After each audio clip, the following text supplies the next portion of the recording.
ನಮಸ್ಕಾರ. ಇವತ್ತು ನಾವು ಜ್ಞಾನಸುಧ AK ಹಾಸ್ಪಿಟಲ್ದು ಇಲ್ಲಿ ಹೊಸ ಬಿಲ್ಡಿಂಗಿಗೆ ಬಂದ್ವಿ. ಸುಮಾರು 2 ವರ್ಷದಿಂದ ಅದು ನಡೀತಾನೆ ಇತ್ತು. ಅದನ್ನು ಹೊಸ ಬಿಲ್ಡಿಂಗಿಗೆ ಇವತ್ತು ನಾವು ಟ್ರಾನ್ಸ್ಫರ್ ಮಾಡ್ಕೊಂಡಿದ್ದೀವಿ. ಇದಕ್ಕೆ ತಾವೆಲ್ಲ ಬಹಳ ಸಂಖ್ಯೆಯಲ್ಲಿ ಆಗಮಿಸಿದ್ದೀರಿ. ನಾನು ಜ್ಞಾನಸುಧ ಶಿಕ್ಷಣ ಸಂಸ್ಥೆಯ ಅಧ್ಯಕ್ಷೆಯಾಗಿ ಹೃತ್ಪೂರ್ವಕವಾಗಿ ತಮ್ಮೆಲ್ಲರಿಗೆ ಅಭಿನಂದನೆಗಳನ್ನು ಸಲ್ಲಿಸ್ತೇನೆ. ಈ ಮೂಲಕವಾಗಿ ನಮ್ಮ ಆಸ್ಪತ್ರೆಯಲ್ಲಿ ಏನೇನು ದೊರೆಯುತ್ತೆ ಅನ್ನೋದ್ರ ಬಗ್ಗೆ ಸ್ವಲ್ಪ ಹೇಳೋದಕ್ಕೆ ಇಷ್ಟಪಡ್ತೇನೆ. ಈ ಆಸ್ಪತ್ರೆಯಲ್ಲಿ ಅಲೋಪೆಥಿಕ್ ಮೆಡಿಸಿನು ಇರುತ್ತೆ, ಆಯುರ್ವೇದಿಕ್ ಮೆಡಿಸಿನು ಇರ್ತದೆ. So any trauma cases, any emergency cases ಎಲ್ಲವಕ್ಕೂ ಕೂಡ ನಾವು ಮುಂಚಿತವಾಗಿ ಫಸ್ಟು ಅಲೋಪೆಥಿಕ್ ಮೆಡಿಸಿನ್ ಇಲ್ಲಿ ಪ್ರೊವೈಡ್ ಮಾಡ್ತೇವೆ.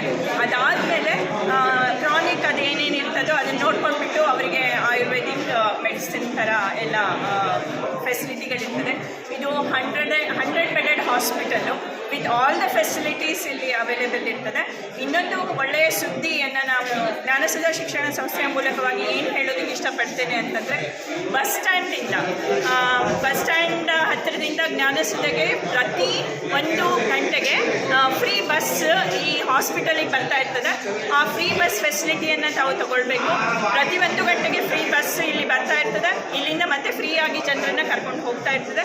ಸೊ ಹಾಗಾಗಿ ಆ ಫ್ರೀ ಬಸ್ ಫೆಸಿಲಿಟಿಗಳನ್ನು ತಗೊಂಡು ಬೀದರಿನ ಮಹಾಜನತೆ ಈ ಒಂದು ಸಾಮಾಜಿಕ ಕಾರ್ಯಕ್ಕೆ ನಾವೇನು ಮುಂದಾಗಿದ್ದೀವಿ ಅದರ ಒಂದು ಸದುಪಯೋಗವನ್ನು ಪಡಿಬೇಕು ಅಂತ ನಾನು ಈ ಮೂಲಕ ಹೇಳೋದಕ್ಕೆ ಇಷ್ಟಪಡ್ತೇನೆ. ಅದು ಅಲ್ಲದೆ ಮೊದಲ 3 ತಿಂಗಳು ಈವನ್ ನಮ್ಮದು OPD ಚಾರ್ಜಸ್ ಏನಿರ್ತದೆ, ಕನ್ಸಲ್ಟೇಷನ್ ಚಾರ್ಜಸ್ ಏನಿರ್ತದೆ ಅದು ಕಂಪ್ಲೀಟ್ ಆಗಿ ನಿಲ್ಲಿದೆ. ಕನ್ಸಲ್ಟೇಷನ್ ಚಾರ್ಜಸ್ ಏನೂ ಇಲ್ಲ.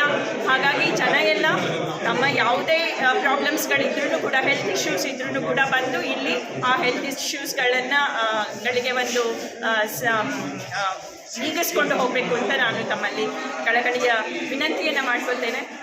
ಜ್ಞಾನಸುಧೆಯ ಮೇಲೆ ತಮ್ಮೆಲ್ಲರ ಅಭಿಮಾನ ಸದಾ ಇದೆ, ಹಾಗೆಯೇ ಇರಲಿ ಅಂತ ತಮ್ಮೆಲ್ಲರಲ್ಲಿ ಅಭಿನಂದಿಸ್ತೇನೆ. ಧನ್ಯವಾದಗಳು.